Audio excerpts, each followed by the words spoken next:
Bismillahirrahmanirrahim. Assalamualaikum warahmatullahi wabarakatuh. Alhamdulillah, asyhadu an la ilaha illallah wahdahu la syarikalah wa asyhadu anna Muhammadan abduhu wa rasuluhu sallallahu alaihi wa ala alihi wa sahbihi wasallam. Wa ba'du, teman-teman kaum muslimin, azani Allah wa iyyakum. Insyaallah taala kita akan mulai lagi ya, sama-sama mempelajari kitab tauhid ya. Kitab yang sangat penting, yang mana kitab ini membahas tentang hak Allah. Dari sisi Allah, kita membahas tentang hak Allah. Dan dari sisi kita, tentunya kita akan membahas tentang adab dan akhlak kita kepada Allah Subhanahu wa taala. Maka kita berdoa semoga Allah Subhanahu wa taala memperbaiki akhlak dan adab kita kepada Allah. Amin ya rabbal alamin. Dan perlu kita ketahui juga teman-teman sekalian bahwa sangat penting bagi kita untuk belajar ya tentang tauhid ini. Ya. Karena sekali lagi tadi dia menyangkut atau terkait dengan hak Allah yang wajib ditunaikan oleh kita semua sebagai orang yang mengaku sebagai orang muslim. Ya, kita langsung saja untuk mempersingkat waktu. Kitab yang saya pakai dalam pembahasan tauhid ini adalah kitab Al-Mulakhas fi Syarhi Kitab Tauhid. Ini ya kitabnya. Mudah-mudahan teman-teman juga bisa beli. Yang sudah bisa bahasa Arab silahkan, itu lebih bagus. Cetakan Darul Minhaj ya, Al-Mulakhas fi Syarhi Kitab Tauhid ya, yang ditulis oleh Syekh Al-Allamah Shalih Al-Fauzan bin Abdullah Al-Fauzan ya.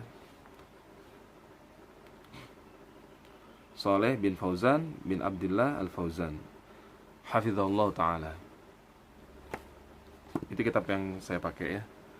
Kemudian pada hari ini juga sedikit saya ambil dari syarah Risalah Al-Ubudiyah li Syekhul Islam ya, Ibnu Taimiyah, yang ditulis oleh Syekh Abdul Aziz bin Abdullah Ar-Rajihi ya. Ini juga kitab yang kita nanti insyaallah akan pakai untuk beberapa menit ke depan. Langsung kita masuk kitabnya ya. Seperti biasa, kita para ulama dimulai dengan Bismillahirrahmanirrahim ya, untuk mencari berkahnya dan memohon pertolongan Allah untuk melaksanakan amal soleh tersebut.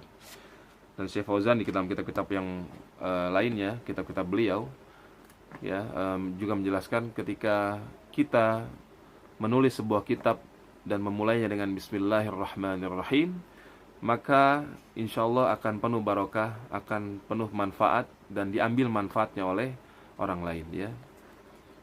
Itu manfaat kita mengawali sebuah kitab dengan menulis Bismillahirrahmanirrahim. Di samping itu juga mengikuti Allah dalam kitabnya dan mengikuti Rasulullah sallallahu alaihi wasallam, di mana beliau sallallahu alaihi wasallam itu ketika menulis surat misalnya untuk berdakwah, mengajak para pembesar-pembesar di negeri-negeri Romawi misalnya dan Persia, beliau menulis surat kepada para rajanya itu mengawalnya dengan menulis Bismillahirrahmanirrahim ya. Maka juga sunnah ketika kita menulis sebuah kitab untuk memulainya dengan menulis Bismillahirrahmanirrahim. Kita lanjut Kitabut Tauhid ya. Kitab Tauhid. Syekh Muhammad At-Tamimi rahimahullah membawakan firman Allah tabaraka wa taala dalam awal kitab beliau, yaitu dalam surah Az-Zariyat ayat 56, ayat yang sering kali kita dengar saudaraku, di mana Allah Subhanahu wa taala berfirman, "Wa ma khalaqatul jinna wal insa illa liya'budun." Tidaklah aku ciptakan jin dan manusia kecuali agar mereka beribadah kepadaku. Ini ayat yang pertama yang beliau bawakan. Kemudian Syekh Shalih bin Fauzan Al-Fauzan hafizahullah taala menjelaskan judulnya, Maudhu' hadzal kitab ya. Topik utama kitab ini. kitab yang kita pegang ini, topik utamanya adalah bayanu tauhidil ladzi aujabahu Allahu ala ibadihi wa khalaqahum li ajlihi wa bayanu ma yunafihi minasyirkil akbari aw yunafi kamalahul wajiba wal mustahabba minasyirkil asghari wal bid'ah. Kitab ini temanya adalah tentang penjelasan tauhid. Ya, penjelasan tentang tauhid yang Allah wajibkan bagi seluruh hambanya dan Allah menciptakan mereka karenanya. Kitab ini juga menjelaskan apa saja yang bisa menafikan tauhid tersebut berupa syirik akbar. Ya, syirik akbar adalah syirik yang membatalkan keislaman. Jadi mungkin orang itu sholatnya rajin, puasanya rajin, pernah bayar zakatnya pernah tidak, ya. Umrohnya, hajinya, Masya Allah, dia laksanakan mungkin sudah puluhan kali atau ratusan kali bahkan. Tapi ketika dia berbuat syirik akbar, maka semua amalannya sia-sia, dihapuskan oleh Allah Subhanahu wa taala. Waliyadzubillah. Kita memohon perlindungan kepada Allah dari hal yang seperti itu. Ya, karena itu syirik akbar, ya. Karena syirik akbar itu membatalkan keislaman seseorang. Kemudian kata beliau, au yunafi kamalahul wajiba awil mustahabbah, atau apa saja yang menafikan kesempurnaan tauhid tersebut, ya, atau yang sunnahnya, yang mustahabnya, yaitu perbuatan syirik asghar, ya, yakni maksud beliau perbuatan syirik asghar, syirik kecil, wal bid'ah, ya, wal bid'ah, dan apa saja yang tidak pernah diajarkan oleh Rasulullah, ya, sallallahu alaihi wasallam, itu menafikan kesempurnaan tauhid, ya. Nah, itulah tema kitab yang kita akan sama-sama pelajari, wahai saudaraku sekalian, azanillah wa iyyakum. Kemudian kata beliau, wa makna kitab adalah masdaru kataba, ya, masdar dari kata kataba bimakna jamaah, dengan makna mengumpulkan, ya, wal kitabatu bil qalam, dan penulis itu al-kitabah, ya, kata kitabah dari kataba adalah menulis bil qalam, dengan pena, jam'ul hurufi wal kalimat, ya, mengumpulkan huruf-huruf dan kata-kata. Kemudian beliau melanjutkan syarahnya, wa tauhid, dan kata tauhid masdaru wahhada, adalah masdar dari kata wahhada. Ini secara bahasa Arabnya dibahas, ya. Jadi ini bagi yang bisa bahasa Arab mohon perhatikan. Jadi kata tauhid masdar dari kata wahhada. Jadi wahhada yuwahhidu tauhidan. Ya, kata yang paling akrab dengan kita itu biasanya apa? Halala yuhallilu tahlilan, ya. Kabbaro yukabbiru takbiran, ya. Takbiran kalau kata orang Indonesia, ya. Itu wazannya. Jadi secara bahasa dia adalah ja'alahu wahidan, menjadikan sesuatu itu sebagai satu-satunya. Wal muradu bihi huna, dan yang dimaksud di dalam judul ini di sini adalah ifradullahi bil ibadah, yaitu mengesahkan Allah dalam ibadah. Kemudian beliau menjelaskan ayat, ya, masuk kepada penjelasan tafsir ayat dalam surah Az-Zariyat tadi. Wa ma khalaqatul jinna wal insa illa liya'budun. Kata khalaqtu, ya, aku ciptakan, al-khalqu, kata al-khalqu kata beliau, huwa ibda'us syai'i min ghairi aslin, adalah mengadakan, menciptakan sesuatu tanpa ada asalnya sebelumnya, walah tidzain, tanpa ada contohnya sebelumnya, ya, tanpa ada materinya. Kemudian kata liya'buduni, agar mereka mengibadahiku, kata Allah. Al-ibadah fil lughah, kata ibadah dalam bahasa atau secara bahasa maknanya adalah at-tadhallul wal khudu'. At-tadhallul, ya, perendahan diri, wal khudu', tunduk patuh. Wa syar'an, dan secara syariat definisi ibadah adalah ismun jami'un lima yuhibbuhullahu wa yardahu minal aqwali wal a'mali adh-dhahirati wal batinati wal bara'atu min kulli ma yunafi dzalika wa yudadduhu. Ya. Nanti kita jelaskan kenapa kita penting mengetahui, memahami definisi ibadah, insyaallah taala. Jadi kata beliau, jadi para ulama itu menjelaskan tentang definisi apa itu ibadah, ya. Maka ada definisi yang sangat bagus yang disepakati oleh para ulama, tentunya, ya, bahwa ibadah adalah ismun jami', sebutan yang menyeluruh lima yuhibbullahu wa yardah, untuk apa saja yang Allah cintai dan Allah ridhai. Minal aqwal, baik berupa ucapan-ucapan, wal a'mal, dan amalan-amalan al-zahirah, yang zahir, yang nampak, wal batinah, yang batin, yang tidak nampak, ya. Amalan hati, ucapan hati itu yang tidak nampak, amalan batin. Kalau yang kelihatan kan ucapan kita misalnya yang terdengar, perbuatan anggota tubuh kita, nah itu amalan-amalan yang zahir, ya, yang terlihat. Nah, kenapa penting mempelajari, memahami definisi ibadah ini? Perhatikan kata-kata definisinya, definisi ibadah tersebut apa tadi? Ibadah adalah ismun jami', sebutan yang menyeluruh untuk apa saja yang Allah cintai dan Allah ridhai.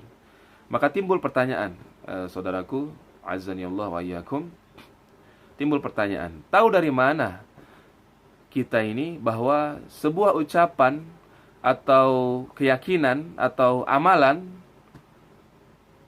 itu diridhoi oleh Allah dan dicintai oleh Allah? Dari mana? Nah, ini diantara faedah pentingnya kita mempelajari definisi ibadah ini. Karena banyak orang yang mereka melakukan atau meyakini sebuah keyakinan atau mengamalkan sebuah amalan yang mereka sangka itu dicintai dan diridhoi oleh Allah, padahal tidak pernah ada dasarnya. Maka kita perlu mengetahui, ya, tahu dari mana kita sebuah ucapan, keyakinan atau amalan itu dicintai dan diridhoi oleh Allah, tahu dari mana? Maka jawabannya hanya satu, yaitu kita bisa tahu dari wahyu, ya. Dan wahyu dalam agama Islam ini kita sepakati adalah Al-Quran dan Sunnah Rasulullah Sallallahu Alaihi Wasallam, sabda-sabdanya Rasulullah Sallallahu Alaihi Wasallam. Dan beliau melakukan aktivitas ibadah itu semuanya di bawah bimbingan wahyu Allah Subhanahu wa Ta'ala, ya. Nah, itulah pentingnya kita mengetahui definisi ibadah ini, agar kita tidak keliru, ya, dalam memahami ibadah ini, agar kita tidak mendasari ibadah kita itu hanya berdasarkan perasaan saja, logika. Yang penting baik, apa salahnya, gitu.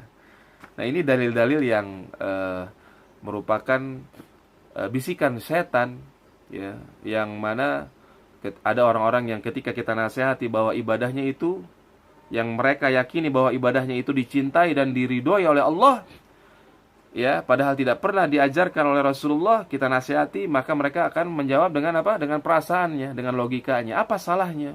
Ini kan baik. Nah, itu kan sandarnya perasaan, logika, bukan wahyu, ya. Maka perlu sekali lagi kita pahami secara baik, saudaraku, bahwa ibadah itu kata para ulama apa? Ismun jami', sebutan yang menyeluruh untuk apa saja yang Allah cintai dan Allah ridhoi. Dan tahu dari mana kita bahwa sebuah keyakinan, ucapan atau amalan itu Allah cintai dan Allah ridhoi? Kita hanya bisa mengetahuinya dari satu sumber, yaitu apa? Wahyu dari Al-Quran dan Sunnah Rasulullah Sallallahu Alaihi Wasallam. Ya, apakah cukup? Belum. Karena kenapa? Karena semua aliran sesat yang mereka beribadah, ya, berzikir misalnya, ya, padahal cara zikirnya, kaifiyah zikirnya dan lafaz zikirnya tidak pernah diajarkan oleh Rasulullah, ya. Namun mereka mengamalkannya. Apakah mereka tidak punya dalil? Tidak. Ya, ya, mereka punya dalil. Itu maksud saya, ya. Orang yang melaksanakan zikir, melakukan zikir yang tidak pernah diajarkan Nabi pun mereka berdalil dengan Al-Quran. Jadi kita sekali lagi kita bisa mengetahui sebuah ibadah itu dicintai diri Allah itu berdasarkan wahyu, dan wahyu itu adalah Al-Quran dan Sunnah. Namun belum cukup ya, karena kenapa? Karena semua aliran sesat itu mengklaim saya juga punya dalil, saya juga berdalil dengan ayat Al-Quran dan hadis Rasulullah. Saya kasih contoh ya, yang mana ada orang-orang yang melakukan ibadah, misalnya zikir ya, mereka berzikir dengan lafaz Allah atau hu. Apakah mereka tidak punya dalil? Mereka punya dalil. Ya, mereka berdalil misalnya dengan salah satu ayat dalam surah Al-Hasyr ya, huwallahu allazi la ilaha illahu. Dialah Allah yang tidak ada Tuhan yang berhak diibadahi kecuali hu, dia, hu. Perhatikan kalimat huwa di situ. Dibacanya hu kalau dalam bahasa Arab. Maka dia pakai zikir dengan kalimat hu. Ya, mereka duduk bersama-sama, mereka mengucapkan hu, hu, hu, sampai akhirnya cepat ya, cepat hu, sampai manggut-manggut hu, gitu. Nah, itu adalah zikir buat mereka ya. Dan kita katakan, saudaraku, zikir yang seperti Anda lakukan ini tidak pernah diajarkan oleh Rasulullah, dan para sahabatnya pun tidak pernah mengamalkannya, dan tidak pernah memahami ayat yang Anda bawa itu sebagaimana pemahaman Anda. Tidak pernah. Nah, inilah tolok ukur kebenarannya. Jadi Al-Quran dan Sunnah dengan pemahaman yang paling benar, yaitu pemahamannya Rasulullah dan para sahabat beliau radhiyallahu anhum ajma'in. Ya. Orang yang tadi berzikir dengan hu sambil manggut-manggut, bahkan sambil joget-joget, terkadang pakai musik mereka itu. Nah, ini tidak pernah diajarkan Nabi. Ketika kita nasihati, mereka akan menjawab, apa salahnya? Ini kan baik. Berarti sadar atau tidak sadar mereka meyakini bahwa perbuatannya itu diridhoi dan dicintai Allah. Padahal tidak ada sama sekali tuntunannya dari Rasulullah sallallahu alaihi wasallam. Itu pentingnya kita mempelajari kitab tauhid ini ya, diantaranya dijelaskan oleh para ulama, diantaranya dijelaskan oleh Syekh Shalih Fauzan di sini. Definisi dari ibadah itu sendiri yaitu ibadah adalah sebutan yang menyeluruh untuk apa saja yang Allah cintai dan Allah ridhoi, baik berupa ya ucapan-ucapan atau amalan-amalan yang zahir maupun yang batin. Amalan-amalan yang zahir, ucapan yang zahir yang terdengar, amalan yang zahir, amalan yang terlihat. Ucapan yang batin, ucapan di dalam hati. Apa itu? Contohnya misalnya ikrarnya dia, keyakinannya dia, ikrarnya dia, dan pembenarannya dia. Ketika misalnya seseorang itu dibacakan ayat atau hadis Nabi SAW, nah itu masuk ke hatinya, iya benar ya gitu. Nah itu namanya ucapan hati.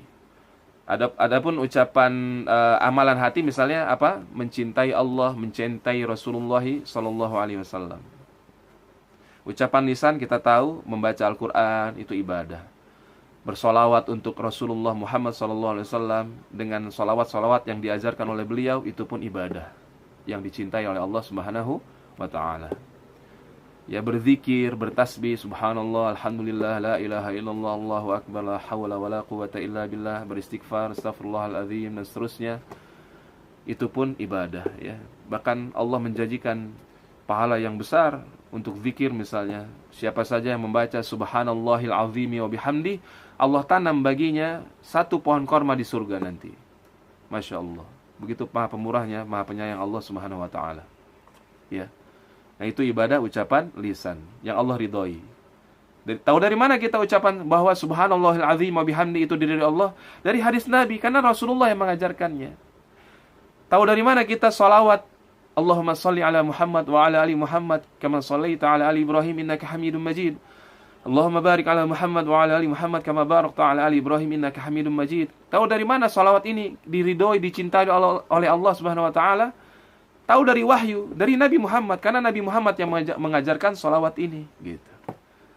Nah, ini pentingnya kita mengetahui definisi ibadah, bahwa ibadah itu apa saja yang Allah cintai dan Allah ridhoi. Maka dasarnya dari mana kita tahu sebuah zikir misalnya tadi ya, contohnya sebuah zikir itu Allah cintai dan Allah ridhoi, ya, maka kita hanya bisa mengetahuinya dari wahyu, yaitu Al-Quran dan hadis-hadis Rasulullah sunnah Rasulullah sallallahu alaihi wasallam, bukan perasaan atau logika.